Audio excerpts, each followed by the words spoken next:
Hello, today I'm going to do a quick video on how to deal with hard water.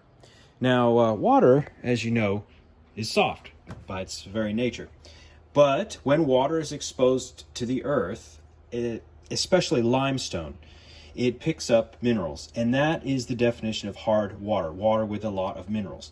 The way that's measured, if you take your tap water and you measure across a 1 centimeter gap the electrical conductivity, it will give you an idea of whether the water is soft or hard in basic mineral content.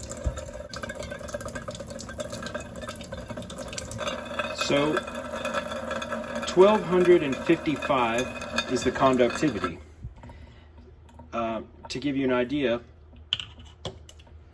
the EPA guideline is less than 500. So our water is very hard. It has a lot of minerals in it.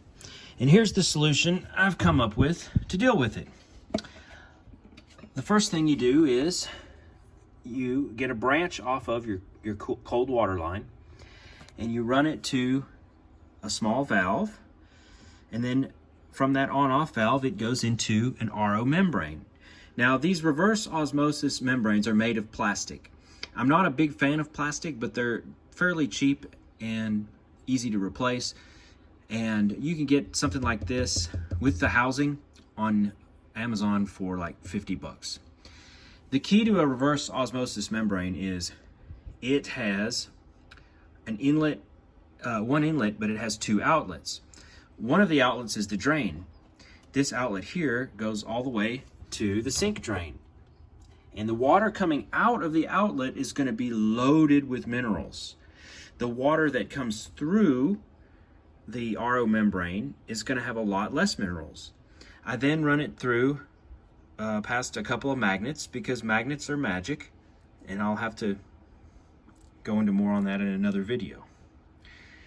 To give you an idea of the flow rate, it's really not anything very dramatic. It's fairly slow. So it's just a trickle.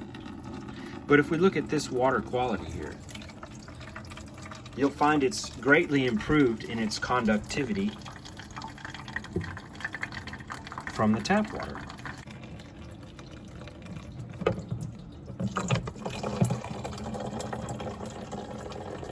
(32.7), quite an improvement over 1200. So the RO membrane gets most of the minerals out. But one thing it doesn't get out is chlorine. This test strip will show pH, which again will have to be for another video, alkalinity, but it also shows chlorine content. Let's see what the chlorine content is. So as you can see here from this test strip,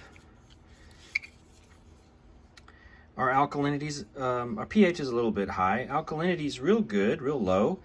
The hardness is reduced, but the chlorine content, you see, we're still getting free chlorine around 1 parts per million and total chlorine around 4 parts per million. It's quite a lot of chlorine in the water, and that makes for a bad taste. Not only does it make for a bad taste, it also damages the plastic in this membrane. And where does that plastic go? Well, it goes into the water you're drinking, so that's not good. So the next stage I have is I'll fill up these jugs with water, and then I put them into my second stage water purifier. This one's made by Faccio, and it costs about $150. It's stainless steel though, and the filters, if you can see in there, they're actually made of ceramic. So you don't have any plastic in there. It's all ceramic and stainless steel, and inside that ceramic is a layer of carbon. So between the ceramic and the carbon, that gets out the rest of the plastics and the chlorine. Let's test this water and see if we've got rid of the chlorine.